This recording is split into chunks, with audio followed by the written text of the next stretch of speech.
Hello, everybody, and welcome back to another episode of Can Keithie Take the Heat? I am your host, Keithie Langston, and today we're going to be making another recipe from JR's cookbook. Can the WWE Take the Heat? JR's cookbook. This one is going to be the Big Valbowski's Kielbasa. So I thought this is a good kind of little weeknight dinner. And for those that like kielbasa, it's a good little addition for you to do. And it's real simple, too. It only really has like 4 components. I added a 5th because that's me. And other than that, it's real simple. So the ingredients you want is 4 tablespoons or half a stick of butter, 5 small onions peeled and thin slicely, 1 2-pound kielbasa, in parentheses, a big one. So a big Valbowski, if you will. And 2 12-ounce cans of beer. I only needed 1 can of beer. And then the 5th thing I added was I did some baked beans. And that's just because I'm going to cook some baked beans as kind of a side. And then it doesn't really say, it just kind of says to put these on a plate. But I'm going to put them in a bun, and I'm going to have myself kind of like a kielbasa and onion sandwich with what you do is you end up kind of reducing that onion, butter, and beer, and then kielbasa sauce, and you kind of just have it. You reduce it down to drizzle it and everything. So, but it got me thinking for a recipe for next month, which I think I'm going to, or for 2 months, because I think with next month being WrestleMania, I'm going to do a special episode where I'm going to show you the kind of the foods that we're going to eat at our buffet that we're going to on WrestleMania. I think it's WrestleMania Sunday. So it gave me an idea for a recipe to do, I guess, for May at that point.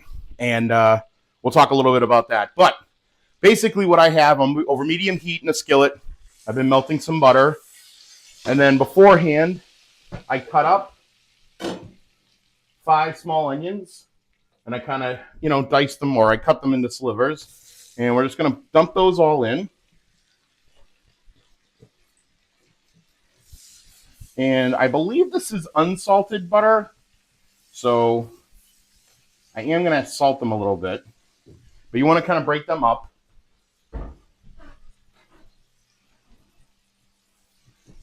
And mix them around in the butter so that they can kind of get covered in that butter. You could also put a little bit of olive oil in here if you want. And all that's going to do is it's going to help raise the smoking point of the butter so that you're not really burning it. But the onions are also going to release their water as well. So that will kind of keep the temperature of the butter down as well, so you don't have to worry about it scorching. But you can do that if you want. So I'm going to add a little bit of salt. And I don't have to add a ton because, it's not necessary. And I'm sure that the kielbasa will have some salt in there as well. So you just want to kind of let these cook down.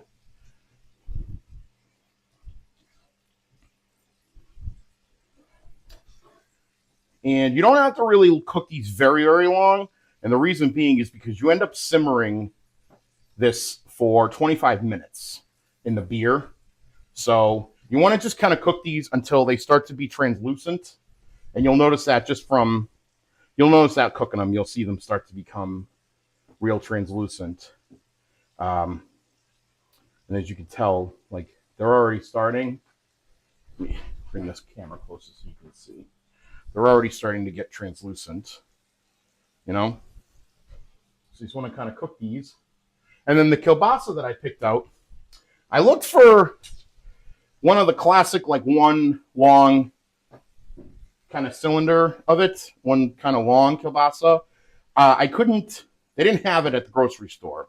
What they had instead was 3 little individually packed, or 3 in a pack, kielbasas that almost kind of look like sausage. Now, obviously, if you want to do sausage here, you can. If you wanted to do Italian sausage, or if you wanted to do a hot Italian sausage or anything like that, kielbasa is just Polish sausage essentially. But you can use whatever you want, whatever you prefer. I know that when my aunt, who is Polish, makes her.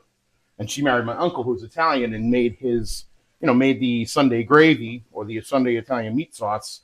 She actually, instead of using Italian sausage, she would put Polish sausage, kielbasa. And it just gave it a different taste, different flavor, a little bit more sweet than just kind of like your normal Italian sausage. So, use it at your choice if you want. Obviously, I believe they did this because the Big Valbowski, ski, Italian, Polish kind of thing. I hate to say that the WWE cookbook or WWE cookbook was a little, whatever, but whatever. So I'm going to go ahead and add these in now. And it says just to kind of saute them on each side for about 4 minutes. So like I said, you're not cooking them fully through. You're mostly just kind of getting a little color on them, starting to get them to sizzle a little bit.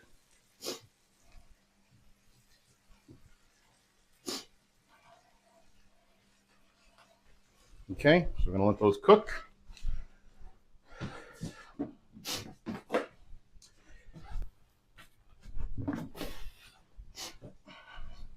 And like I always do here, I'm going to wash my hands because I'm touching raw meat. You know me, I'm paranoid. So, all right. Yeah, so I'll just read out the recipe here while we're waiting for these to cook up. In a large, heavy skillet, melt the butter and saute the onions over medium heat until translucent. Add the kielbasa and brown for 4 minutes on each side. Pour the beer over the sausage and onions, bring to a boil, reduce the heat, and simmer uncovered for 25 minutes. Remove the kielbasa and onions from the pan and put them in a serving dish in a warm oven. And then over high heat, you want to simmer the beer and reduce it to 2 cups. And then you pour it over the kielbasa and serve. So probably what I'll do, even since like I said, I'm not doing this for like a dish. Because again, you can eat kielbasa just as is on a plate. But since I'm not really doing that for a dish, I'm probably going to just remove the onions and the kielbasa enough so that I can kind of reduce the sauce down a little bit, and then have myself like a sandwich and use kind of like the beer infused, I guess for lack of a term, I'll call it gravy.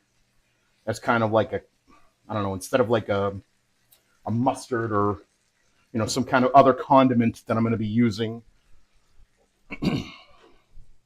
I'll just use that. So I'm going to take out a dish or a little plate, put my fork and my spatula on because I'm going to probably just end up putting that stuff right in there. And again, like I said, as my side, I'm just heating over low because I'm going to kind of keep these just cooking for the most part. I'm going to actually put it on like real low. Baked beans. And I just got a regular can of baked beans. So now for the beer, I went and looked just what I have in my house. I'm not a real big beer drinker, so I don't always have beer in my house. My brother's also not a real big beer drinker. So I'm actually just kind of scooping also the onions on top of these kielbasas to kind of get, it looks good. All right.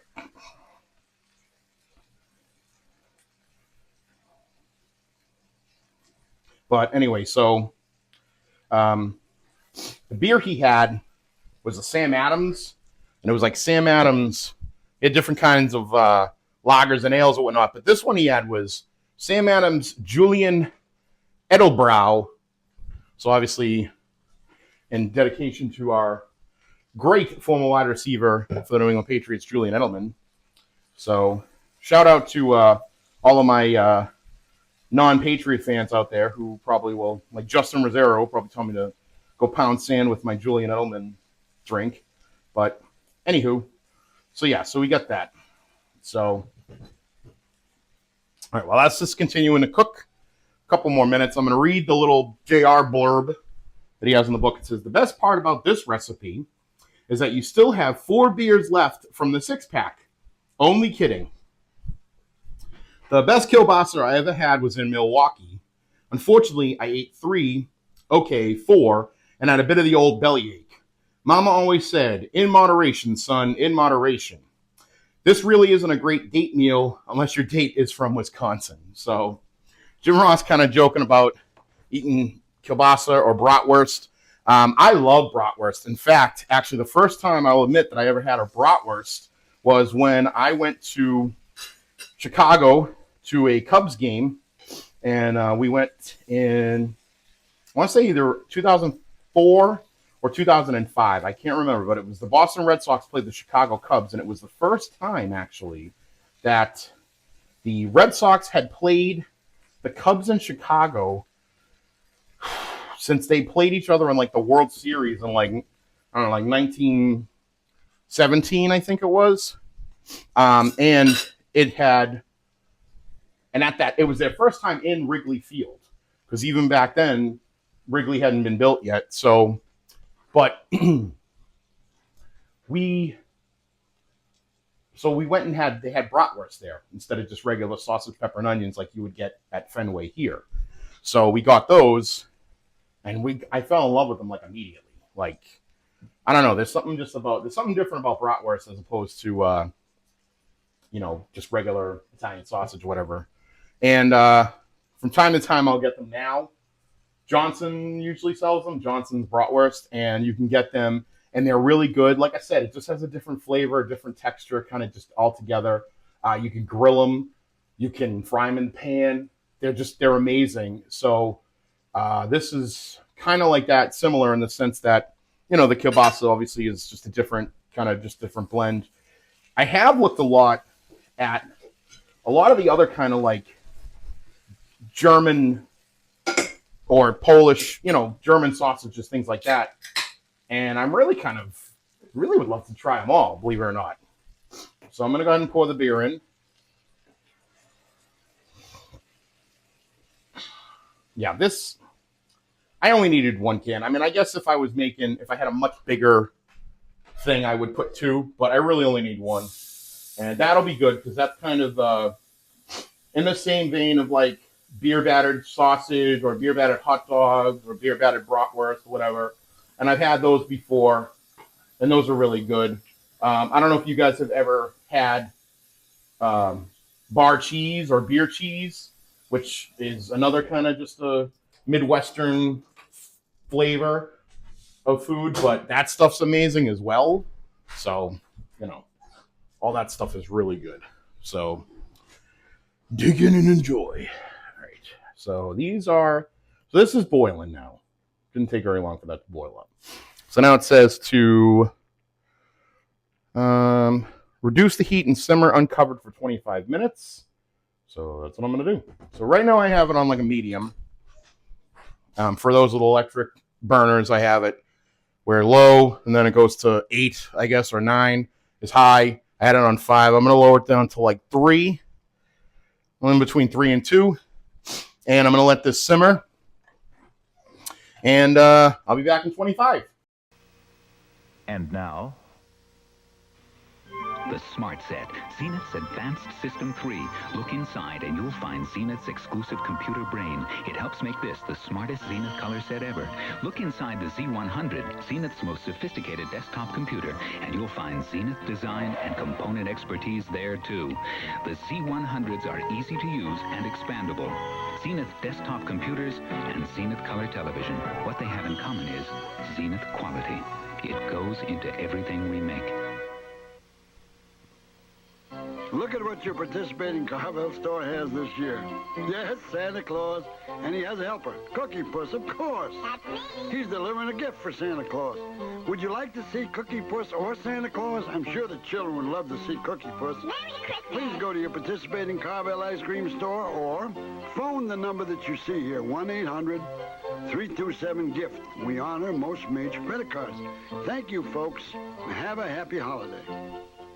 All right, gang. So while this is cooking, I wanted to show you something interesting that maybe not everybody knows how to do or what to do or whatever the case is, but it has to do with chopping onions. And the reason why I was saying that is because one of the ideas, cutting and slicing thinly 5 onions for this recipe in particular, got me thinking about one of my favorite recipes and one that I actually do very well that is not necessarily in a cookbook or in the WWE cookbook, but is one I've made, and that's French onion soup.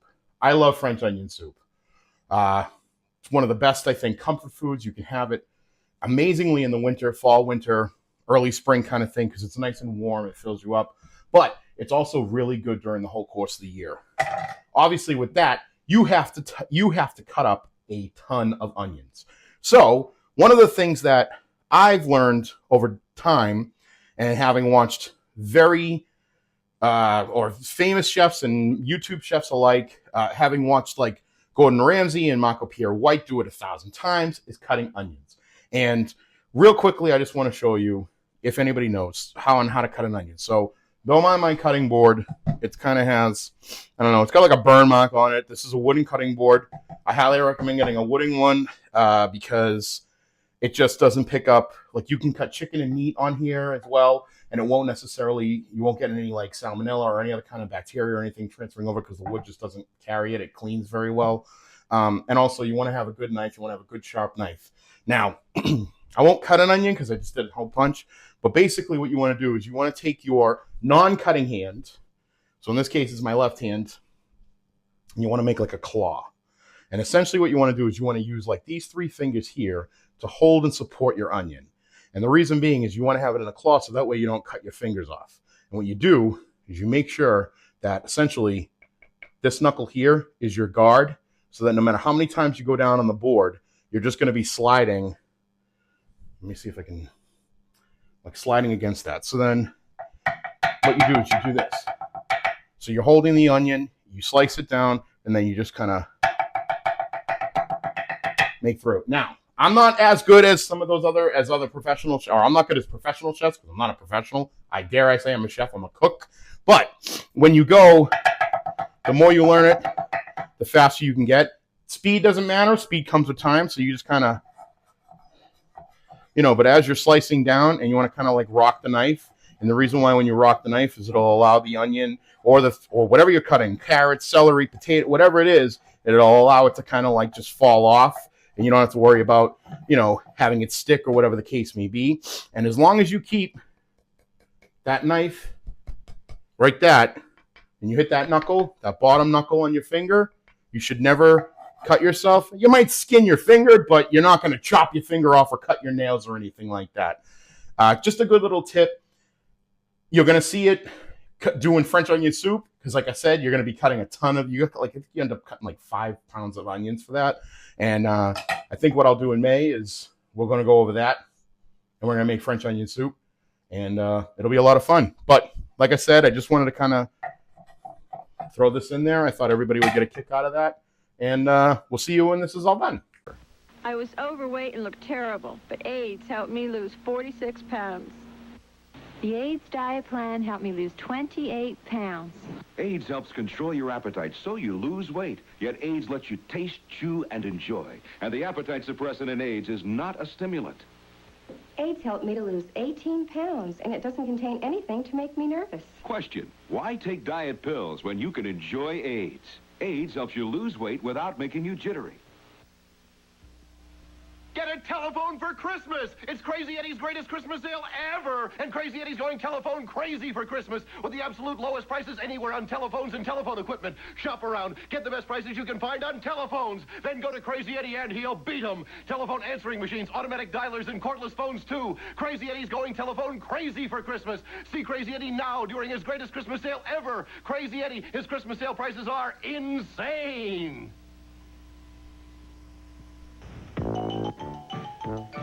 Buy a Shopper Stomper 4x4 from a toy store that won't take you for a ride.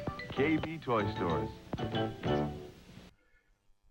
Okay, everybody, welcome back. I actually, looking at how this all came out, let me show you, it actually doesn't look that bad to just kind of like, as I said, I think the original recipe is to put this into a plate and eat it kind of as a dish, but I'm going to put it into a bun, and it looks really good. So I'm going to plate it up, and what I got is a slotted spoon. So I'm kind of just taking, I'm getting rid of most of the beer juice, the gravy or the sauce or whatever. I'm going to put my onions and put a little base in the bottom. Kind of give myself that. And then I'm going to take a kielbasa And I'm just going to put that right in. Just like so. And at this point, if you wanted to put like a mustard or whatever, that would probably be great. But I'm actually just going to top it with a little bit more of the onion. Yep. And then to finish it off, you know what I'm actually going to do? I'm going to put my beans in like a little bowl. Just because I think that'll be better. And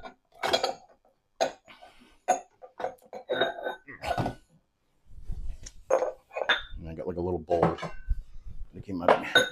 eat my beans out of. So while I'm getting that all together, I just want to say thank you so much for watching me this week. Please listen to everything that we do here on the Backbone Wrestling Network. We have tons of good shows that not only am I in, but all of our favorites are in. So you got the movie Education with Logan Crosland. You have the final episode coming up of Linking Up Luchas is coming up. You got Are You Smarter Than Vince Russo's WCW? We have obviously the Shit Take and Hands of Z. We have New Gen on a Mission.